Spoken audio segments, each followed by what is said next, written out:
Ben, aspiring artist, has been dating Susie for 2.5 years, but now they're breaking up. Susie keeps yelling at him, and when he doesn't react, she starts throwing things at him. Ben should be focusing on his last year of college, but he can't stop thinking about the breakup because he doesn't understand why it happened. It hurts more when he sees Susie flirting with a new guy at lunch, making him wonder if she was cheating on him. His best friend, Sean, tells him to get a rebound, but In art class, Ben starts drawing a pretty classmate instead of the model, and the teacher scolds him. Ben lives in a student housing building with 120 people, so he hears their noisy activities every night. One night, Ben can't sleep and decides to call Susie. He apologizes and asks her to get back together, but she says no and mentions the new guy. Afterward, Ben still can't sleep and starts looking at old photos of him and Susie. He thinks about burning them, but can't bring himself to do it. Over time, Ben gets insomnia and tries everything to sleep, but nothing works. He keeps thinking about Susie no matter what he does. One day, while getting snacks at the store, Ben notices they're hiring for the night shift. He applies for the job and, despite zoning out during the interview, gets hired. Now, he can make money from his insomnia. His coworker, Sharon, the cashier, is friendly and kind. One night, Sharon arrives late and their boss, Jenkins, scolds her. Ben notices Jenkins is acting inappropriately. The job itself is boring, and Ben finds himself zoning out, staring at the customers. Jenkins scolds him too.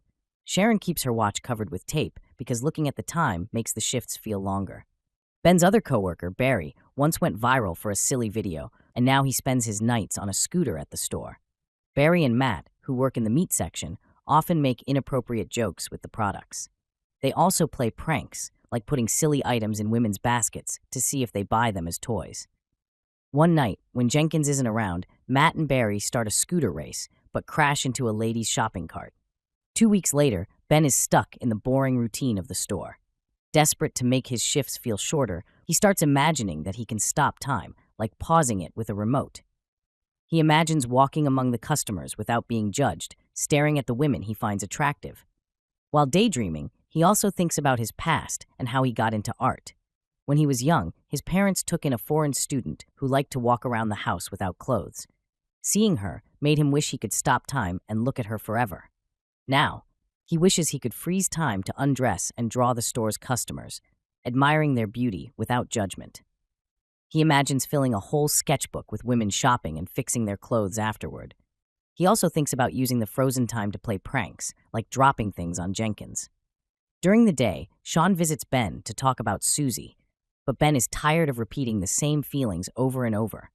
Ben and Sean grew up together, and when they were kids, Sean showed Ben dirty magazines, teaching him a more artistic view of the human body. The two got excited looking at the magazines, but when Sean's mom caught them, she thought they were into each other. Sean loves one-night stands, which he calls having a Natalie. The term comes from a neighbor he knew who would take money from guys to show them her private parts. At the store, Ben becomes the victim of Barry and Matt's pranks. A new employee named Brian says he knows martial arts and cleans by using special poses.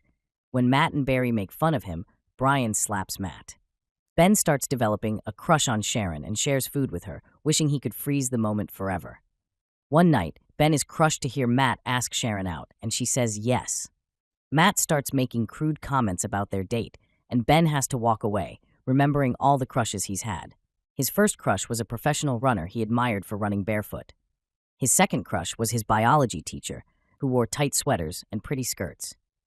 The biggest crush he had was on a classmate named Tanya. One day, she broke her arm and wore a cast to school. Ben enjoyed watching her take care of it.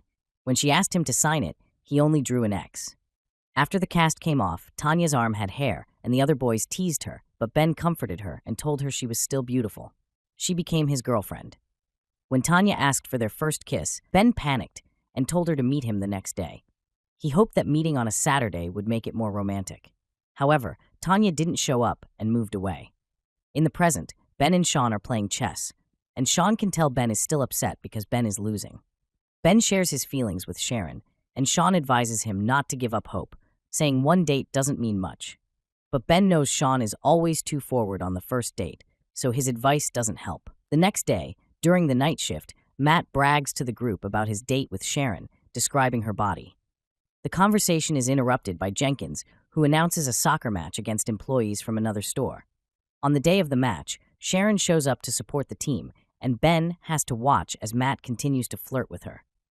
The other team is well prepared with good uniforms and communication, so Ben's team doesn't have much hope. When the match finally starts, the other team quickly shows they are much better. Ben's team keeps falling and bumping into each other, and Jenkins keeps answering business calls in the middle of the game. The other team sometimes plays unfairly, but the referee doesn't notice. Ben's team has to stop Jenkins from hitting someone. Brian, the goalkeeper, is terrible and somehow lets the ball bounce right into his goal area.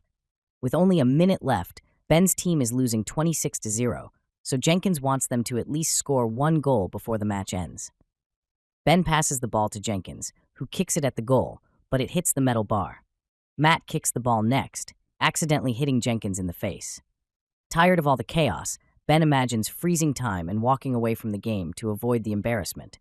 He thinks about staring at Sharon for a second before getting a drink, but his fantasy is interrupted by a strange noise.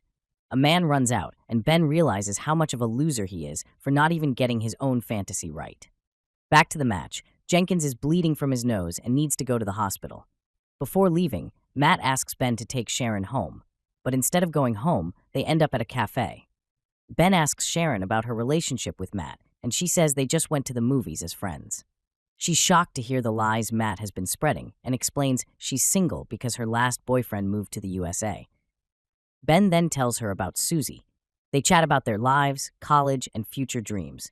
Sharon thinks artists are romantic because they see beauty in everything. When Ben takes Sharon home, they feel awkward, and their attempt at a kiss turns into a peck on the cheek. The next night, Jenkins shows up at work with a cervical collar and bandages on his face. He says he's not in any pain and announces he'll be having a birthday party. Sharon asks Ben to be her date, and he agrees. Jenkins then tells the guys that he wants a stripper for his party and asks Ben to arrange it. The next afternoon, Ben asks Sean for help, and Sean agrees, as long as he can come to the party too. The two go to a bar and have a beer while watching the dancer, who is a bit uncoordinated. While Sean talks to her, Ben can't stop imagining Sharon as a dancer. No matter how much time passes, Ben still can't sleep, even though he doesn't think about Susie much anymore. During his night shifts, he imagines having the ability to freeze time, but now instead of looking at random women, he focuses on Sharon, fantasizing about painting hundreds of pictures of her. The night before the party, Sharon confirms they're going together and kisses Ben before leaving the store. This helps Ben move on from his heartbreak, and he can finally sleep again. The next day, Ben gets a call from a gallery saying they want to showcase his art. Ben gets excited, not realizing it's just a prank from Barry and Matt. Moments before the party, everyone spends a ridiculous amount of time in front of the mirror getting ready. Ben picks up Sharon, and Sean shows up with his current fling. To Ben's shock, Susie is at the party too because Jenkins is her boyfriend's brother. They have a polite but awkward greeting, and Ben manages to ignore her without feeling bad. When the stripper finally arrives, she gives a good show for Jenkins, but her bodyguard stops him from touching her. Sean records the whole thing, and when the dancer turns to face the camera, he realizes it's his old neighbor, Natalie. He invites her to stay for a drink. Meanwhile, Jenkins tries to kiss Sharon and invites her to his room. Sharon keeps rejecting him, but he still gets too touchy. When he forces popcorn into her mouth, she spits it back into his face and leaves the room, not noticing Jenkins choking. Upstairs, Ben runs into Susie, who apologizes again for everything. She says she can't stop thinking about him and kisses him just as Sharon walks by and sees them.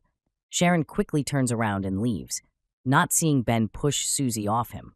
When Ben realizes what Sharon saw, he wishes he could stop time or rewind it to fix things.